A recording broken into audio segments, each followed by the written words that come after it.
ইন্নাল্লাহা ইয়া'মুরুকুম আন তু'আদ্দুল আমানাতি ইলা আহলিহা। নিশ্চয় আল্লাহ তোমাদেরকে আদেশ দিচ্ছেন। কে আদেশ দেয়? জোরে কোন। আন তু'আদ্দুল আমানাতি ইলা আহলিহা, এক নম্বর আদেশ যে তোমরা আমানত তার হকদারের কাছে ফিরায়া দাও। দুই নম্বর, ওয়া ইযা হাকামতুম বাইনান নাস আন তাহকুমু বিল আদল, আর তোমরা যখন মানুষের মধ্যে বিচার আচার করবা, ন্যায় বিচার করবা। আদেশ কয়টা? দুইটা। আমানতদার হও, ন্যায়পরায়ণ হও। এই আয়াতের শানে নুজুল কয়েকটা বর্ণনা আছে। শানে নুজুল হলো আয়াত নাজিল হওয়ার কারণ। আল্লাহ তাআলা এই আয়াতটা কেন নাজিল করেছেন সেই কারণটা একটু সংক্ষিপ্ত সারে আলোচনা করলে পরের কথা বুঝতে সহজ হবে। কয়েকটা বর্ণনা আছে, একটা এবং প্রসিদ্ধ একটি বর্ণনা আপনাদের সাথে একটু শোনাই। রাসূল আকরাম সাল্লাল্লাহু আলাইহি ওয়াসাল্লাম যখন মক্কায়, মুসলমানদের অবস্থা কেমন এটা আমাদের সবার জানা। নবীজি তখন মক্কায় হিজরত করেন নাই, তখনও মদিনায়। ওই জাহেলিয়াতের সময় মক্কার মানুষের কাছে দুইটা কাজ, দুইটা দায়িত্ব ছিল। এটা সম্মানের দায়িত্ব। এই দুই দায়িত্ব যেই গোত্রের কাছে থাকতো, যেই ব্যক্তির কাছে থাকতো, মক্কার মানুষেরা ওই গোত্র আর ওই ব্যক্তিকে আলাদাভাবে মর্যাদা দান করত, আলাদাভাবে সম্মান করত তাদের। একটা দায়িত্ব ছিল হাজীদেরকে পানি পান করানোর দায়িত্ব। রাসূল আকরাম সাল্লাল্লাহু আলাইহি ওয়াসাল্লামের দাদা আব্দুল মুত্তালিব এই দায়িত্ব পালন করতেন। ওনার পূর্বপুরুষেরা করতেন, এরপরে ওনার সন্তানেরা করতেন। এটা ছিল খুব সম্মানের এক দায়িত্ব। আর একটা দায়িত্ব ছিল কাবা ঘরের চাবি বহনের দায়িত্ব। নবীজি সাল্লাল্লাহু আলাইহি ওয়াসাল্লাম যখন মক্কায়, চাবি বহনের দায়িত্ব যেই ব্যক্তির হাতে ছিল তার নাম ছিল ওসমান ইবনে তালহা। ওসমান ইবনে তালহা প্রতি সোম এবং বৃহস্পতিবার বাইতুল্লাহর দরজা খুলে দিতেন। মানুষেরা ঢুকতো, ভেতরে যাইতো, ইবাদত বন্দেগী করত। যদিও ওই সময় যারা ঢুকতো ভেতরে মূর্তি রাইখা দিয়েছিল, মূর্তির পূজা করত। আবার যদি কারো মন চাইতো একাকী নিবৃতে কখনো ঢুকবে, ওসমান ইবনে তালহার কাছ থেকে চাবি চেয়ে নিয়ে দরজা খুলে ভিতরে ঢুকতো। নবীজি সাল্লাল্লাহু আলাইহি ওয়াসাল্লামের হিজরতের সময়কাল কাছায় আসতেছে। নবীজি একদিন চিন্তা করলেন, এই মক্কা থেকে মদিনায় আমাকে হিজরত করতে হবে, চলে যেতে হবে। তাহলে আজকে একটু আমি একাকী নীরবে নিভৃতে বাইতুল্লাহর মধ্যে ঢুকি, আল্লাহ তাআলার ইবাদত করি। এই আশায় তিনি ওসমান ইবনে তালহার কাছে বললেন, ওসমান, বাইতুল্লাহর চাবিটা একটু দাও, আমি একটু ভিতরে গিয়ে ইবাদত করব। ওসমান ইবনে তালহা তখনও কাফের, ঈমান এনেছে হুদায়বিয়ার সন্ধির পর। ওই সময় ওসমান ইবনে তালহা কাফের। নবীজি চাবি চাইলেন, ওসমান ইবনে তালহা নবীজিকে চাবি দিল না। নবীজির মনে বড় কষ্ট লাগছে। ওসমান ইবনে তালহার এই আচরণের পর নবীজি বলেন, ওসমান, আজকে তোমার কাছে আমি চাবি চাইলাম, তুমি আমারে চাবি দিলা না। অচিরে এমন এক সময় আসবে যেই সময় এই চাবি আমার হাতে থাকবে, আর ওই দিন আমি যাকে ইচ্ছা তাকে এই চাবি বহনের দায়িত্ব দিব। কিন্তু অবস্থা, পারিপার্শ্বিক পরিস্থিতি বলতেছে এটা কখনো সম্ভব নয়। কারণ মক্কায় মুসলমানেরা যারা ছিল জুলুমের শিকার, না হয় জুলুমের ঠেলায় কেউ আবিসিনিয়ায়, কেউ অলরেডি মদিনায় হিজরত করছে, এদের হাতে আবার চাবি যাবে?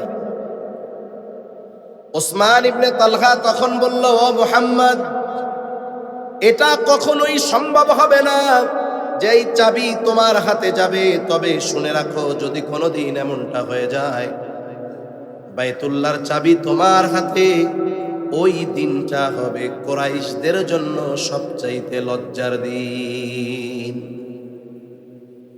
নবীজি এবার বললেন, ওসমান, যেই দিন চাবি আমার হাতে আসবে ওই দিনটায় কুরাইশরা সবচাইতে সম্মানিত হবে।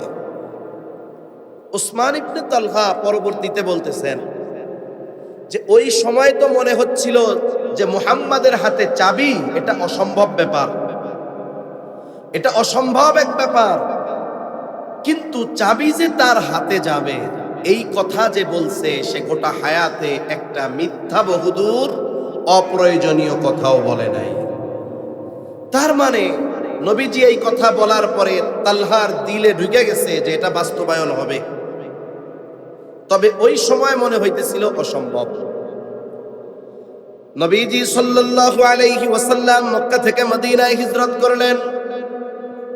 কিছুকাল পরে মক্কা বিজয় হলো। হযরত আলী রাদিয়াল্লাহু তাআলা আনহু আসলেন, ওসমান ইবনে তালহার কাছ থেকে চাবিটা কেড়ে নিলেন। ওসমান ইবনে তালহা যদিও তখন মুসলমান, কিন্তু চাবি কেড়ে নিয়েছেন। নবীজি নিজ হাতে বাইতুল্লাহর দরজা খুললেন, ভেতরে ঢুকলেন। 360টা মূর্তি ছিল, নবীজি নিজের হাতে সেগুলো ভাঙলেন। আফসোসের বিষয়, কারো সমালোচনা নয়, বোঝানোর জন্য বলি, যেই মূর্তি, যেই শিরিক, ওই মূর্তি নবীজি নিজ হাতে ভেঙেছেন। আমার মতো দাড়ি টুপিওয়ালারা শুধুমাত্র কিছু ভোটের আশায় ওই মূর্তি পূজা যেই জায়গায় হয়, আল্লাহর গজব পড়ে, ওই জায়গা গিয়ে বক্তব্য দেয় যে এই জায়গায় আসতে পেরে আমি নিজের সৌভাগ্যবান মনে করি। এগুলো মুনাফিক। এগুলা কি, জোরে বলেন? মুনাফিক। তোর আত্মমর্যাদা নাই যে তুই এগুলার জন্য, যেখানে শিরকি কর্মকাণ্ড হয়, মুসলমানেরা মুসলমানদের কাজ করবে, হিন্দুরা হিন্দুদের ধর্ম পালন করবে, কোনো অসুবিধা নাই। সিকিউরিটি প্রয়োজন, এদেশে তারা ট্যাক্স দিয়ে থাকে, নাগরিক, তাদের সিকিউরিটি দেওয়ার দায়িত্ব এদেশের গভর্নমেন্টের, প্রশাসনের, ঠিক কিনা বলেন? কিন্তু দাঁত কেলিয়ে লাড্ডু খাও আর গিয়ে বলো আমি নিজের সৌভাগ্যবান মনে করতেছি। তুমি ইসলাম প্রচার করবা, ইসলাম প্রতিষ্ঠা করবা, শয়তানি আর পাও না, তাই না? ইসলামকে দাফন করে তুমি ইসলাম কায়েম করতে চাও, এসব বাটপারি বাদ দিতে হবে। ইসলাম প্রতিষ্ঠা করার পদ্ধতি শিখায়া দিবে, কোন তন্ত্র মন্ত্র নয়। এই ইসলাম প্রতিষ্ঠা কোন পদ্ধতিতে হবে এটা ইসলাম আমাদেরকে শিখিয়ে দিয়েছে। ইসলাম প্রতিষ্ঠার পদ্ধতি ইসলাম থেকে শিখতে হবে। আমি যদি ইসলাম প্রতিষ্ঠার পদ্ধতি, গণতন্ত্রের জনক কি জানি না, কে নাম কি, আমেরিকার প্রেসিডেন্ট নাম জানো কি? এটা ভুলে গেছি। আরে আমেরিকার প্রেসিডেন্ট তো ট্রাম্প, কিন্তু গণতন্ত্রের ইয়ে জানি না, আব্রাহাম লিঙ্কন। ইসলাম প্রতিষ্ঠা করবা তুমি আব্রাহাম লিঙ্কনের থিওরি ফলো করে, এটা কিয়ামত পর্যন্ত সম্ভব নয়। নবীজি ঢুকলেন। মনে রাখবেন, কেউ যদি মদ খায়, হারাম বলে মদ খায়, ওর পাপ হবে, কাফের হবে না।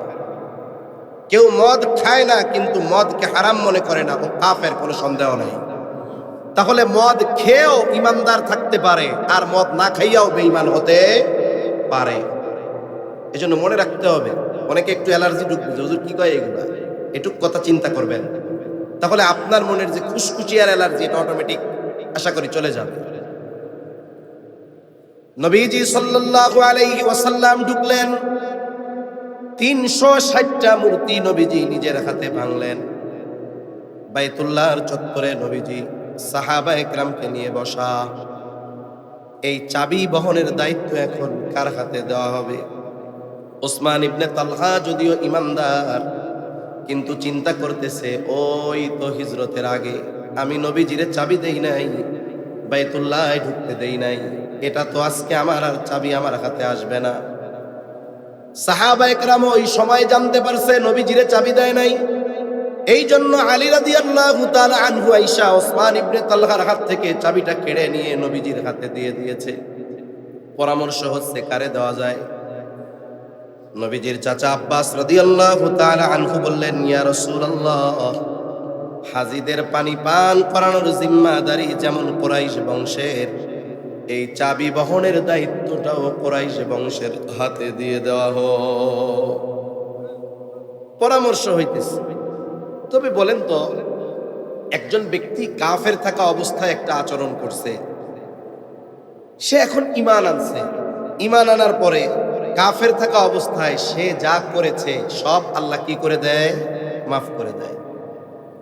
ইন্নাল ইসলাম ইয়াহদিমু মা কানা ক্বাবলাহু, নবীজি সাল্লাল্লাহু আলাইহি ওয়াসাল্লাম বলেন, ইসলাম যদি কেউ কোনো কাফের ইসলাম গ্রহণ করে, অতীতের যা আছে সব ইসলাম মিটায়া দেয়, রাক্ষোভ থাকবে না, যত খারাপ আচরণ করুক সব তার জন্য ক্ষমা হয়ে যায়।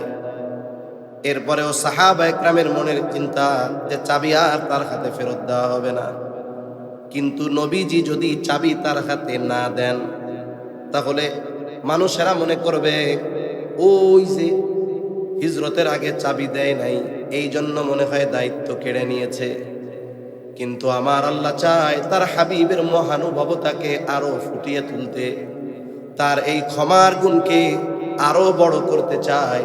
এই জন্য আল্লাহ তাআলা আদেশ দিলেন, পয়গম্বর, এই চাবি বহনের জিম্মাদারি আপনি ওই ওসমান ইবনে তালহার হাতে আবার ফিরায়া দেন। এই আয়াতের মধ্যে মূলত ওই দায়িত্বটাকে আমানত বলা হয়েছে। আল্লাহ তাআলা বলেন, ইন্নাল্লাহা ইয়া'মুরুকুম আন তু'আদ্দুল আমানাতি ইলা আহলিহা। আল্লাহ তাআলা বলেন, নিশ্চয়ই আল্লাহ তোমাদের আদেশ করতেছেন যে তোমরা আমানত তার হকদারের কাছে ফিরায় দাও। এই আয়াতটা নাজিল হইছে দায়িত্ব ফিরায় দেওয়াকে কেন্দ্র করে। তার মানে নবীজিকে আল্লাহ তাআলা বলেন, ও পয়গম্বর, এই চাবি বহনের দায়িত্ব, যেই আমানত ওসমান ইবনে তালহার হাতে ছিল, আপনি আবার এই দায়িত্ব তার হাতে ফিরায়া দেন। তাহলে একটা বিষয় আশা করি বুঝতে পারবেন যে দায়িত্বকেও আমানত বলা হয়। দায়িত্বকেও কি বলা হয়? আমানত বলা হয়। যদিও এই আয়াতে দায়িত্বকে কেন্দ্র করে আমানত এই বিষয়টা বলা হয়েছে, তবে মুফাসসিরিনে কেরাম বলেন, শব্দটা যেহেতু ব্যাপক, অনেক কিছুকে অন্তর্ভুক্ত করে, এই জন্য আল্লাহ তাআলা মূলত সব ধরনের বিষয় যেগুলোর সাথে আমানতের সম্পৃক্ততা আছে, এই ধরনের সব বিষয়ে আমানতদার হওয়ার নির্দেশ দিয়েছেন কে? আরো জোরে বলেন কে? দুনিয়াতে